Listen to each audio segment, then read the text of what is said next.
Muitas crianças vivem em abrigos e orfanatos onde precisam de cuidados e carinho.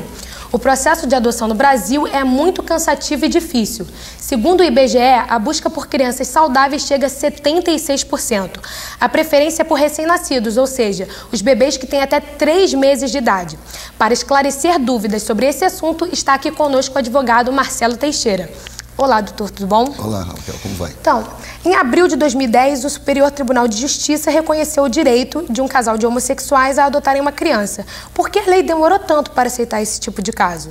Na realidade, o nosso Código Civil estabelece algumas questões sobre questões de família, de criação, estabelecendo regras e normas pelo nosso Estatuto do Código Civil. Então, pelo Código Civil, a criação, o conceito família, ele estabelece em casais de sexo distintos, né, entre homem e mulher, após o casamento civil realizado, tendo então os filhos desse casamento, então caracterizado família.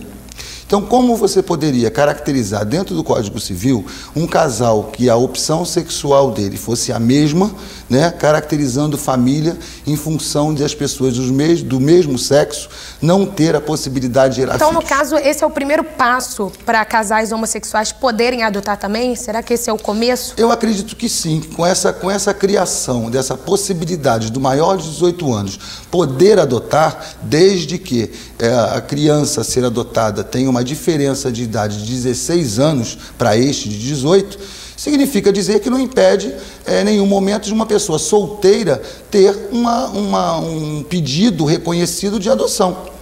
E em função disso, por ela estar convivendo com uma outra pessoa, independentemente do sexo, né, ela poderia ter então uma afetividade, uma opção sexual mesma que a sua. Então, a própria lei não discrimina essa possibilidade, fazendo com que eu não vejo nenhum impedimento desse reconhecimento.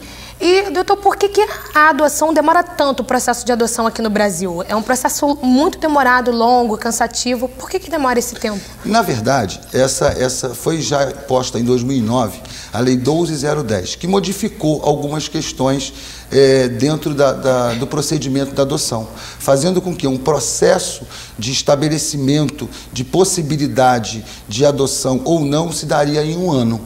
Então, esse processo agora, ele tem um máximo de 1 ano para que seja ele finalizado, que é o preenchimento desses requisitos, né? A possibilidade, a questão psicossocial do pretendente, né? Mas 1 ano para entrar com todo o processo, em 1 ano já teria adoção?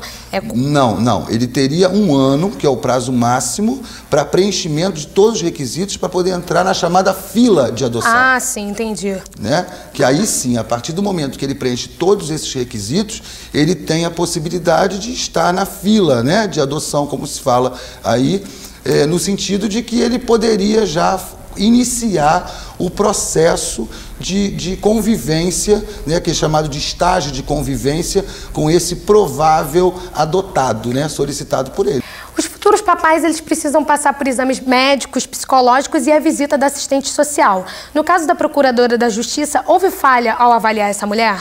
Eu acredito que sim, Raquel, pelo seguinte, porque o processo, inclusive, ele tem uma intervenção do Ministério Público, no sentido que, se houver alguma resposta àqueles requisitos ou alguma questão que haja um questionamento pelo Ministério Público, ele pode sim solicitar novas perguntas, novos exames, né, novos acompanhamentos, e isso, o que me parece, não houve. O que houve foi, no estágio de convivência, o atrito dela com a menor, né, e que foi até uma chance. Eu acredito sim que houve uma falha nesse processo, sim. E no caso, por ela ser Procuradora da Justiça, ela teve algum privilégio na questão da adoção? Olha, na realidade, não podemos descartar essa possibilidade desse privilégio em sentido da credibilidade de uma procuradora, né? Então, nesse ponto, a gente já entra questionando o fato. Mas, em contrapartida, acredito eu que possa, sim, ter havido uma certa... deixar né, talvez com um certo zelo, né, uma verificação maior, talvez da sanidade dela, né, da questão do psicossocial dessa procuradora, em função do que nós vimos aí divulgado em todas as mídias, né, das agressões que fez com a menor, né. Eu acho que deveria ter tido uma intervenção maior ou até melhor, independentemente da condição não só social daquela pessoa, mas também de cunho psíquico muito mais grave nesse caso, né? Então deveria ter sido feito, eu acredito, outras formas de pesquisa em relação a ela, sim. Então, no caso, doutor, para quem quer adotar uma criança, o que é preciso fazer? Na realidade, ele precisa preencher os requisitos, né, que são, como você disse logo no início, da questão social dela. O primeiro requisito é ela ter a própria mantença, né? Ela provar que ela tem condições de sustento, não dela própria, como também daquele menor, né? E segundo passo, do preenchimento também de novas questões, no sentido das certidões cíveis, das certidões penais, né? Do acompanhamento psicológico, né? Da pretensão dela como mãe ou pai adotivo, né? O que ela tem, na verdade, de entendimento sobre essas questões, né? E qual seria a ideia dela principal? Por que não ter um filho natural, né, e sim um adotivo? Essas são as questões que são levantadas dentro do próprio processo, né, de possíveis adotantes, né? Essa é a principal questão. E no caso, a criança que vai ser adotada, ela tem algum tipo de preparo? A criança, quando ela tem de nascimento até os 12 anos, desculpa, até menos do que os 12 anos, ela não tem que ter os 12 anos completos. Ela não tendo os 12 anos completos, ela não tem nenhuma prerrogativa em aceitar ou não. O casal adotante, ou o adotante, individualmente ou não, ele tem a possibilidade de solicitar aquela adoção. Se ele tem 12 anos completos aos 18 anos e ainda assim ele tem uma ideia de que ele possa ser adotado por alguém, ele pode se manifestar também, no sentido dizendo, não, eu não quero ser adotado por essa pessoa ou por esse casal. Ele tem essa Ele tem essa liberdade? Tem essa liberdade. Nossa, ele tem essa liberdade.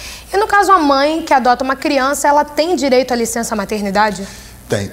O que houve foi uma modificação também por essa lei agora instituída 12.010, que diz, de 2009, que fez com que os critérios de licença à maternidade impostas pela CLT, que era como se fosse uma regra de 0 a 2 anos, a mãe adotiva 120 dias de licença. Se ela tivesse de 2 a 6 anos, ela teria 80 dias de licença, e assim sucessivamente até chegar a licença alguma, né? O que a lei 12.010 fez, com a necessidade a independência da idade e a necessidade da convivência, fez com que esse reconhecimento de 120 dias valesse para qualquer idade de adoção. Então, hoje em dia, a mãe adotiva ela tem o direito de 120 dias dados pela nossa lei, pela consideração da lei do trabalho, também pela CLT, estabelecido por essa lei 12.010, que atribui a ela o direito de ter 120 dias destinados, sem nenhum prejuízo, né, financeiro e nem do seu trabalho em si, no sentido da convivência com o seu filho adotivo. E no caso do deficiente físico, ele pode também adotar? Pode. Se ele, dependendo da deficiência dele física, né, se ela não for uma deficiência que não conseguirá chegar ao resultado final, no sentido da própria educação, convivência, ensino, lazer daquele menor, aí sim seria prejudicial. Agora, fora isso, se cumprir com os requisitos propostos pelo ECA, pelo Estatuto da Criança e Adolescente, ele pode tranquilamente fazer a adoção, sim. Então, doutor, eu gostaria de agradecer a sua presença e eu vou deixar um espaço para você deixar o seu contato para os nossos telespectadores. Qualquer mais dúvidas, nós teremos possíveis esclarecimentos pelo meu e-mail, que é teixeirammt@uol.com.br. Obrigada, doutor. E no próximo bloco...